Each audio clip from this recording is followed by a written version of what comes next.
जन मोर्चा है, ये इसको लेके एक बहुत बड़ा आंदोलन करने वाले हैं 29 जनवरी को। और मैं आपको बता दूं कि इन्होंने दिसंबर में किया भी था आंदोलन। मैं आपको बता दूं कि जो 10 अक्टूबर को इन्होंने आंदोलन किया था पिछले साल। तो सर, सबसे पहले आपका बहुत बहुत स्वागत है। और मैं आपसे ये जानना चाहती हूँ, ये जो जन मोर्चा आंदोलन है, इसको क्या कहना है, आपका क्या कहना है इस पे?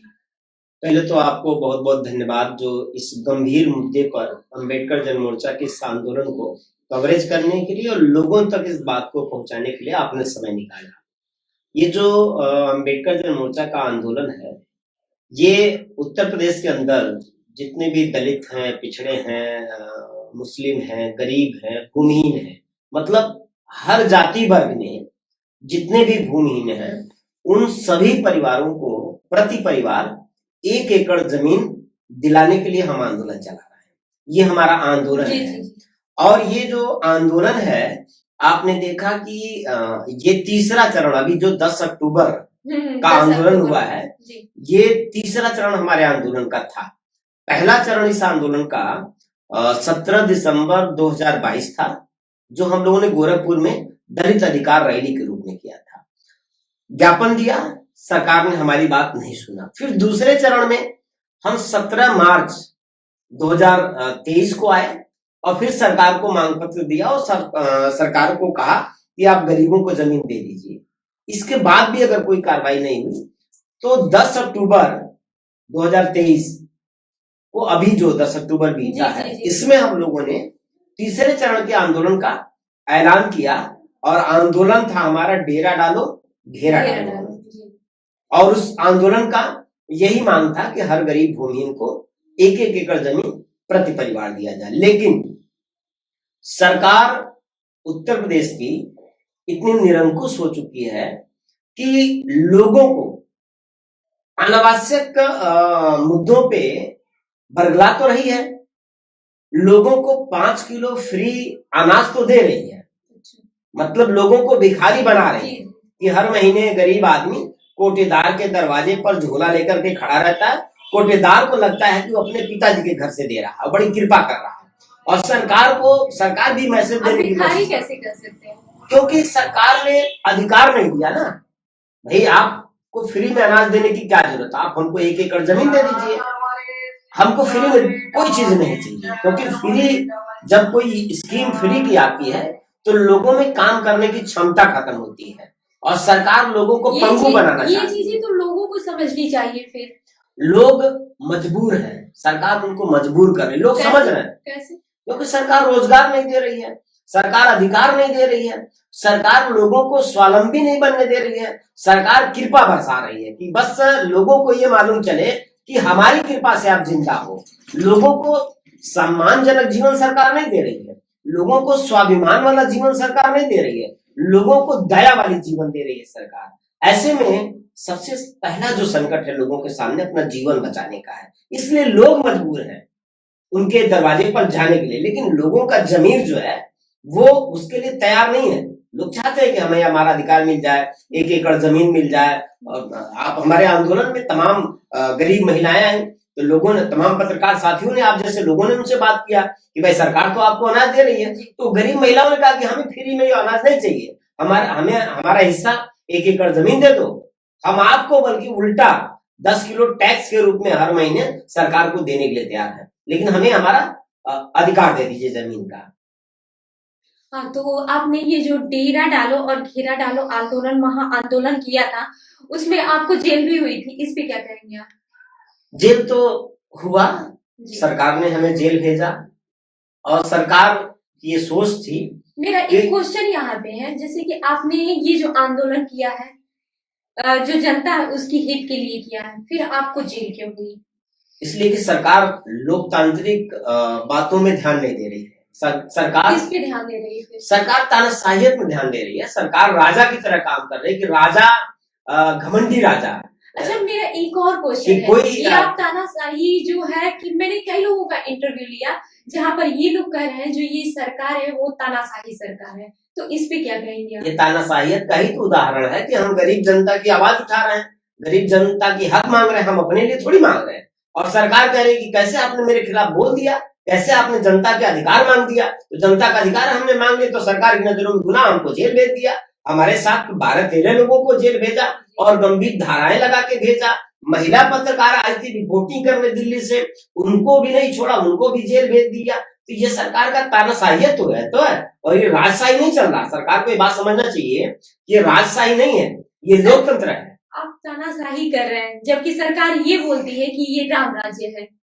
सरकार का जो राम राज्य है, मुझे वो राम राज्य नहीं चाहिए जिसमें एक महिला जिसको बदनाम किया गया, सुपनखा का नाक काट लिया गया। हमें वो राम राज्य नहीं चाहिए। हमें वो राम राज्य नहीं चाहिए जिसमें एकलव्य अगर अच्छा धनुष चलाना सीखता है तो उसका अंगूठा काट लिया जाता है। वो कैसा राम राज्य? हमें तो ये संविधान का राज चाहिए। वो राम राज्य था जिसमें महिलाओं को पढ़ने का हक नहीं था। वो राम राज्य था कि जहां लोगों को संपत्ति रखने का अधिकार नहीं था। हमें वो राम राज्य नहीं चाहिए। हमें संविधान वाला राज्य चाहिए जिसमें हर गरीब को पढ़ने का हक है, जिसमें हर महिला को पढ़ने का हक है, सबको बराबरी से समाज में सम्मान के साथ जीने का हक है। हमें ये संविधान वाला राज्य चाहिए। उनका राम राज्य उनको मुबारक हो, हमको तो संविधान वाला राज्य चाहिए। लेकिन जनता भी तो मैक्सिमम जो मांग करती है वो राम राज्य की मांग करती है, न कि अम्बेडकर जी वाला। इनका भी मांग करती है, ऐसा नहीं है। जी जी। तो देखिए जनता का क्या है कि जनता को धर्म का डर दिखाया गया है, भाग्य और भगवान में फंसा दिया गया। जैसे गरीबों को, हम लोग बचपन में गांव में थे तो गरीबों को ये समझा दिया गया कि बड़ा और छोटा, अमीर और गरीब ऊपर से बना के आए हैं। ये जो धार्मिक ठेकेदार लोग थे, मठाधीश लोग थे, उन लोगों ने लोगों को मानसिक रूप से डराया। डर का धंधा है ये, धर्म का धंधा। अच्छा, ये डर का धंधा है, धर्म का धंधा है जो आप कर रहे हैं। जी। तो आपको जब जेल हुई थी, मैंने ये स्किप कर दिया था थोड़ी देर के लिए, तो ये मतलब आपके साथ कितने लोग जेल गए थे, कौन कौन लोग थे? और कोई फ्रांसीसी भी था जो ऐसा जेल गया था आपके साथ, तो उसका क्या मैटर है ये बता दीजिए। 10 अक्टूबर को जब हम लोगों ने आंदोलन किया तो सरकार ने पहले तो दमनकारी मतलब शक्ति लगा करके अपना आंदोलन का दमन करने का कोशिश किया। आप देखिएगा कि सवेरे 10 बजे से कमिश्नर कार्यालय पर शांतिपूर्वक आंदोलन, 50,000 लोग थे जिसमें बड़ी संख्या में महिलाएं थी। ठीक है, शांतिपूर्वक ढंग से अपने अधिकार की हम बात कर रहे हैं, वहां हम अपनी डिमांड सरकार के सामने रख रहे हैं। ये कितना दुखद है कि मुख्यमंत्री के शहर में गरीबों की हक की लड़ाई लड़ी जा रही है। हजारों लोग कमिश्नर कैंपस में, मुख्यमंत्री जी आते हैं हफ्ते में 2 दिन 3 दिन तो गोरखपुर में आते हैं, जनता दरबार भी लगाते हैं, फोटो भी आता है, अखबारों में भी छपता है। और यहाँ तक कि मुख्यमंत्री जी अपने समस्याएं भी तो सुनी जाती हैं। समस्याएं, मेरे पास ऐसे सैकड़ों उदाहरण है कि मुख्यमंत्री जी के दरबार में लोग जाते हैं, एप्लीकेशन दे के आते हैं, लेकिन समस्या का समाधान होता नहीं है। ये जो गोरखपुर में अधिकारी बैठे हैं, तो इस पे आप क्या कहेंगे?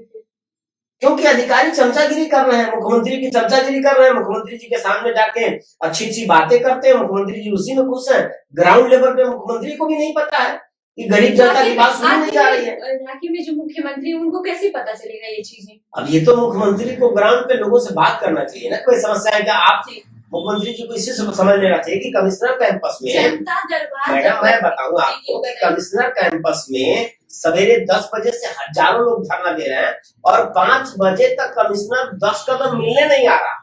तो इससे मुख्यमंत्री को समझ लेना चाहिए ना कि हमारा कमिश्नर कितना नकारा है कि गरीब जनता आई है, उनका मांग पत्र लेते, उनसे बात करते, उनकी आखिर में हमको अपनी बात सुनाना तो किसको सुनाएंगे भाई? प्रशासन के लोग ही तो प्रतिनिधि हैं सरकार के। मुख्यमंत्री से तो हर आदमी मिल नहीं पाता है, प्रधानमंत्री से तो हर आदमी मिल नहीं पाता, तो हम डीएम कमिश्नर को ही तो माध्यम बनाते हैं। तो डीएम आखिर में क्यों नहीं आया? कमिश्नर रात के 10:30 बजे वहां पे डीएम आते हैं और दिन भर हम कमिश्नर कैंपस में, जहां कमिश्नर बैठता है 10 कदम की दूरी पे हजारों लोग अपनी फरियाद कर रहे हैं, कमिश्नर आता नहीं। तो आप इससे ये मुख्यमंत्री को समझ लेना चाहिए, अगले दिन अखबारों में छपता है।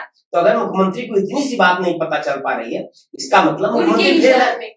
उनके ही सर में इसका मतलब मुख्यमंत्री फेल है, उनका एलआईयू फेल है, उनका आईबी फेल है, सब कुछ तो फेल है कि उनके ही अधिकारी गरीब जनता की बात नहीं सुन रहे।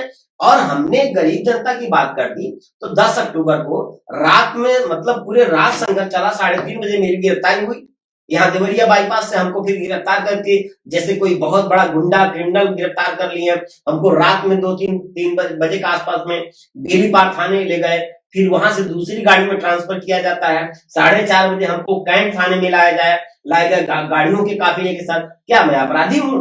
मैं गरीब जनता की बात कर रहा हूँ और आप हमारे ऊपर पूरा वज्रवाहन लगा रहे हैं। अब तो गरीब और दलितों के लिए ही काम कर रहे हैं, तो फिर ऐसा क्यों? इसलिए कि सरकार नहीं चाह रही है कि कोई लोगों अंतिम व्यक्ति के हक की आवाज उठे। सरकार ऊपर ऊपर चमका रही है। सरकार, आप लगातार जब भी मुख्यमंत्री जी आएंगे, प्रधानमंत्री जी आएंगे, ये बोलते हैं कि हमने इतने करोड़ लोगों को नौकरी दे दिया। इसके पहले की सरकारें हजारों में वैकेंसी निकालती थी। 2-4 गांव में हम लोग सुनने में आ जाता था कि फला गांव में फला को नौकरी मिल गई। इनके करोड़ों लोगों को नौकरी रोज दे रहे हैं, लेकिन कहाँ नौकरी दे रहे, नौकरी नहीं पता चल रहा है।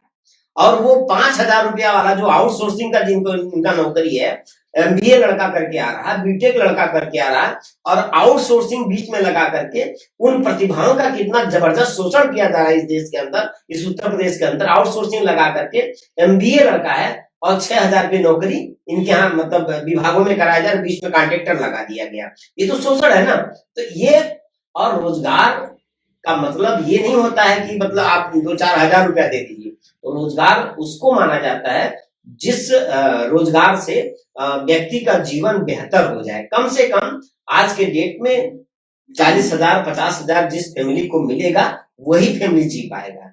5,000 में कोई परिवार चलता है और 5,000 वाले सरकार तो ये कहती है कि अगर आपके पास स्किल्स है तो नौकरी है आपके पास। स्किल, किस स्किल की बात कर रहे हैं आप बताइए? प्रधानमंत्री जी कहते हैं, सरकार कह रही है। हाँ, प्रधानमंत्री जी ने भी कहा था पकौड़ा तलिए ना भाई, आप पढ़ाई कर रहे थे पकौड़ा तलिए। और प्रधानमंत्री जी वो नाले से गैस भी निकाल रहे थे, तो नाले से गैस निकाल करके खाना बना के तो दिखाया नहीं, और कहा कि पकौड़ा तलिए सब लोग। अगर हर आदमी पकौड़ा तलने लगे तो यह भी तो आप बताइए, मार्केट आप कहाँ है? ये तो ठीक है, पकौड़ा वो भी तो स्किल की बात कर रहे हैं ना। उनका सेंस भी तो ऐसा हो सकता है कि मतलब वो सबको नहीं, कुछ मतलब कुछ स्किल्स, कुछ पकौड़ा हो गया, कुछ चाय हो गया, या फिर और भी तो फील्ड है उन सारे। जब पैसा आपके पास नहीं रहेगा तो बाजार में खरीदार कहाँ रहेंगे? जब खरीदार ही नहीं है तो आपके स्किल का क्या मतलब है? आप मतलब दुकान खोली, शोरूम खोल लीजिए, उसमें कोई ग्राहक नहीं जा रहा है क्योंकि लोगों के पास रोजगार नहीं है, पैसा नहीं है। दवा के बिना लोग मर रहे हैं, और इनके जो आयुष्मान तमाम योजनाएं चला रहे हैं उसमें दलाल हावी हो गए हैं। हॉस्पिटलों का क्या है, ये रैकेट पूरा काम कर रहा है, दलालों का रैकेट काम कर रहा है, आप ये समझ लीजिए। तो ये जो चीजें हैं जो सरकार तामझाम कर रही है, ये सरकार का कोई भी काम ग्राउंड पे नहीं है। अम्बेडकर जन मोर्चा ने आंदोलन की बात क्यों कर दी? अब इस सरकार की नजर में बहुत बड़ा गुनाह हो चुका है, लेकिन अम्बेडकर जन मोर्चा इससे डरने वाला संगठन नहीं है।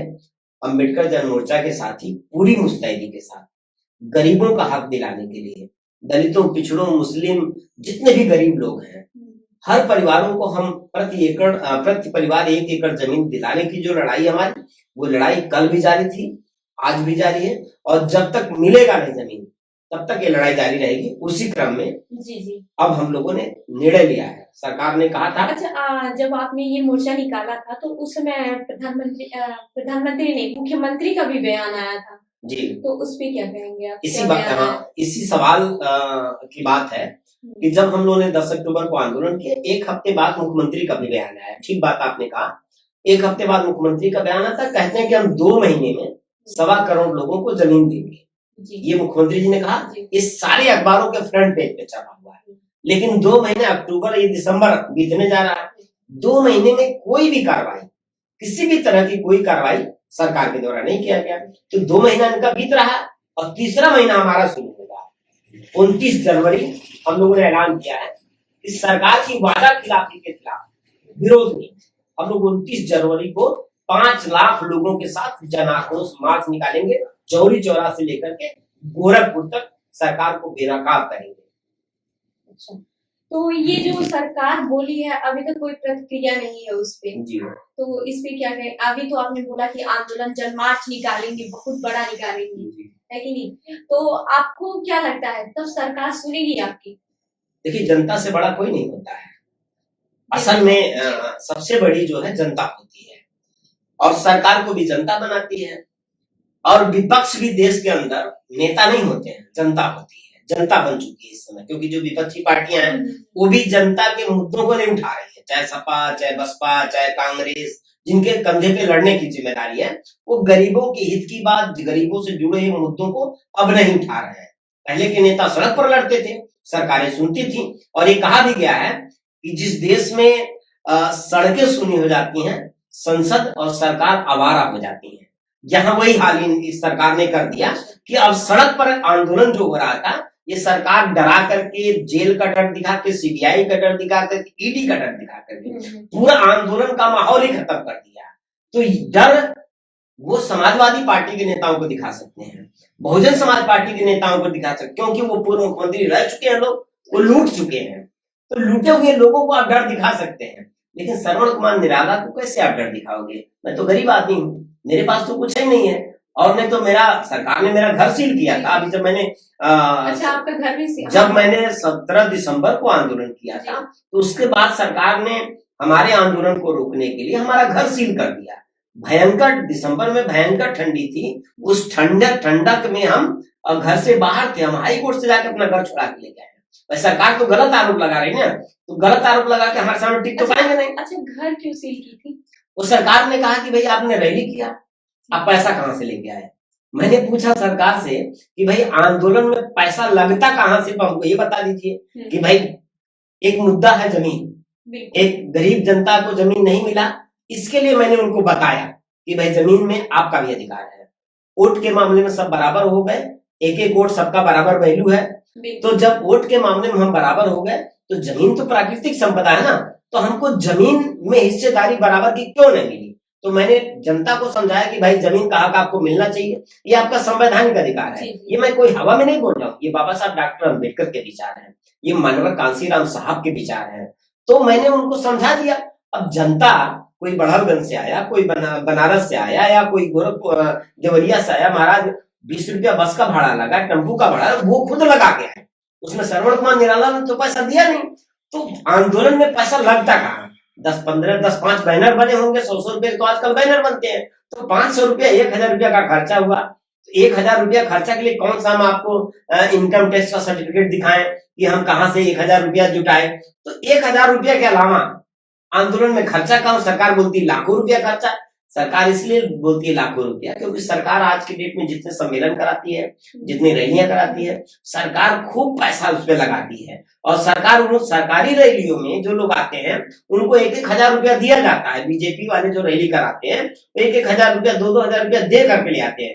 तो प्रशासन के लोग भी सरकार के रैलियों को मैनेज कर रहे हैं, तो उनको लग रहा है कि उस रैली में तो इतना खर्च होता है, तो निराला जी की रैली में भी बहुत पैसा खर्च हुआ होगा। जबकि निराला की रैली जन जरूरत की रैली है, आंदोलन है।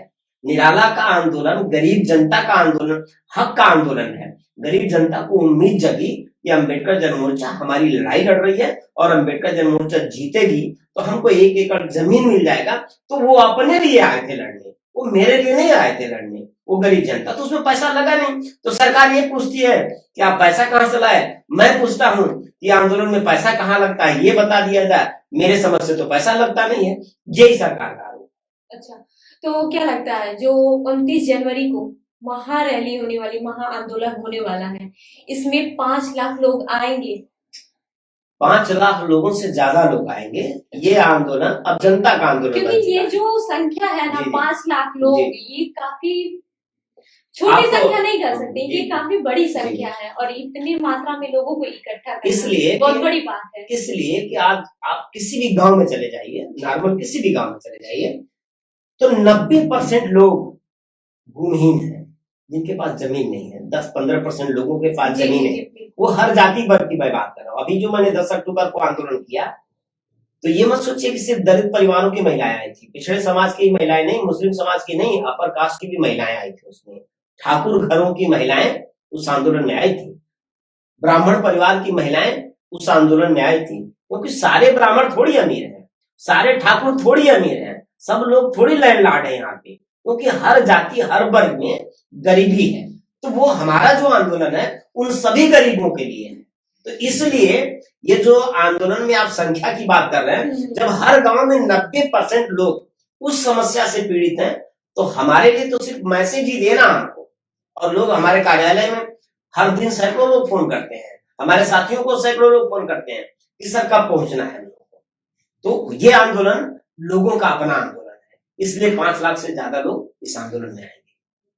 तो ये आपने देखा अम्बेडकर जन मोर्चा पार्टी के श्रवण कुमार निराला जी हैं। और आपको मैं बता दूं 29 जनवरी को बहुत बड़ी रैली होने वाली है, बहुत बड़ी मात्रा में महा आंदोलन होने वाला है, जिसमें 5 करोड़ लोग आने वाले हैं। उससे भी बड़ी संख्या में आपने सुना होगा कि निराला जी बोल रहे हैं 5 लाख लोग आने वाले हैं। और मैं आपको ये बता दूं कि ये जो लोग आने वाले हैं, जो पिछड़े वर्ग के लिए या फिर जो दलित, जो आदिवासी हैं, जो उनके हक की ये लड़ाई लड़ रहे हैं, क्या ये सही है?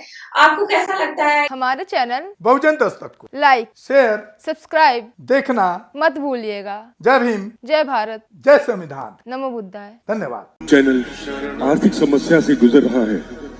अगर आप बहुजन समाज में बाबा साहेब अम्बेडकर और तथागत बुद्ध की विचारधारा को अधिक से अधिक लोगों तक पहुंचाना चाहते हैं तो हमें आर्थिक सहयोग प्रदान करें, ताकि हम अपने चैनल के माध्यम से देश विदेश में समता, बंधुता, एकता और संवैधानिक अधिकारों को ज्यादा से ज्यादा लोगों तक पहुंचा सकें।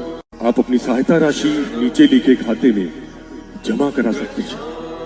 खाता धारक गौतम रत्ना, खाता संख्या 3169576861,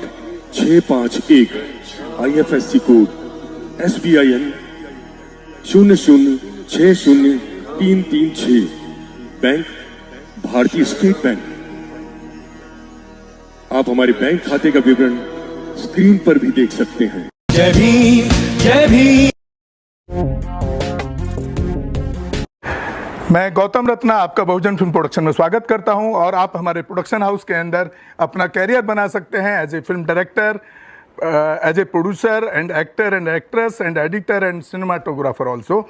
अगर आपको फिल्म से रिलेटेड कुछ भी प्रोजेक्ट आपको बनवाना है तो हमारे पास में पूरा सेटअप है, जिसमें फिल्म कैमरा है, शूटिंग लाइट्स है और एडिटिंग है। सारा A to Z एक ही जगह पर आपको हमारे यहाँ पर मिल जाएगा। तो दोस्तों आप हमें कांटेक्ट कर सकते हैं हमारे नंबर्स पर 9810085714 और 8510005714। हमारे वेबसाइट भी विजिट कर सकते हैं www.filmserviceindia.com और हमें मेल भी कर सकते हैं gautamfilmsproduction@gmail.com पर। धन्यवाद।